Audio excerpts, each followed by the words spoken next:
Day 41. Scriptural Statements on Greed. Proverbs, Jeremiah, Ezekiel, and Habakkuk. A greedy man brings trouble to his family, but he who hates bribes will live.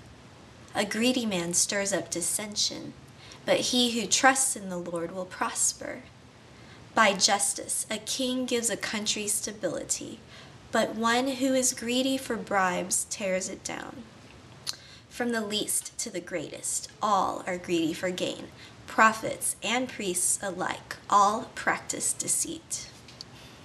My people come to you as they usually do and sit before you to listen to your words, but they do not put them into practice.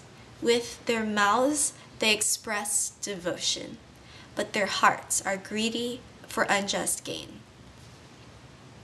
Indeed, wine betrays him.